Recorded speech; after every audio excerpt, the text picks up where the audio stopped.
announced that I would be stepping down. Fortunately, it also became my job to pick my successor. And I chose somebody who was already a member of the band and who has done a lot of work for the band, and the fact that he's our composer in residence.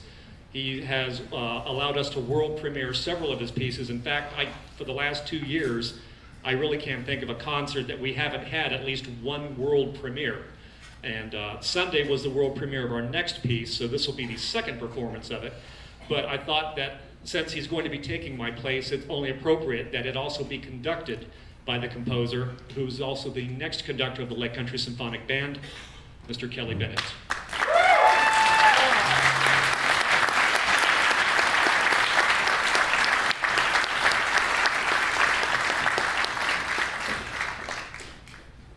Good evening, everybody. I hope you're enjoying the concert.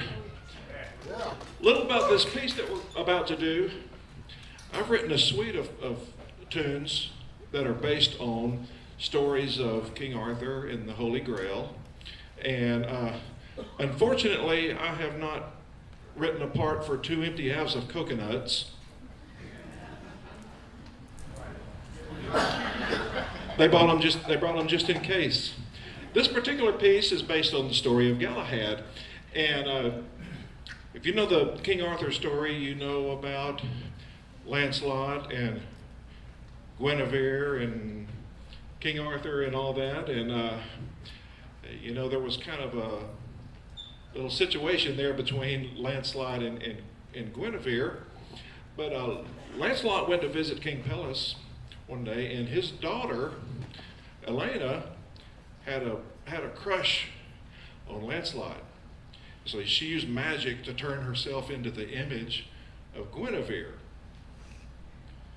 Well, wasn't too long after that, I guess maybe 9 months, Galahad came along. This would make a good setting for a reality show. And but eventually Galahad ended up at Camelot with his father Lancelot. And at Camelot there was a chair there called Siege Perilous, which was a magic chair that was supposed to determine who the knight was who was going to find the Holy Grail. And every time a knight would sit in this chair that was unworthy of finding the Holy Grail, they'd kill over and die. Well, that's kind of gloomy. But anyway, Galahad took a seat in this chair and he survived. So it was determined that he would be the one to eventually find the Holy Grail. And eventually they find it in the Grail Castle. And Galahad, along the way, meets Joseph of Arimathea. Sees an image of Joseph of Arimathea, who he asked Joseph to grant him the wish of being able to die at the time of his choosing. So Joseph granted this, and as the 3 knights were on their way back to Camelot, Galahad decided it was time. So Percival and Borsdiganus, who were with him, witnessed his ascension into heaven.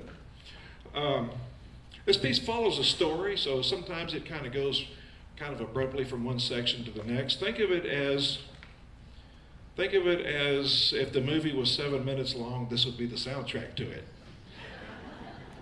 Here is number 7 in the Holy Grail series. No, number 5. And I even wrote the thing, and I should know that. But this is number 5 in the Holy Grail series, number 5 of 7 so far. There'll be 9 in total. This is Galahad.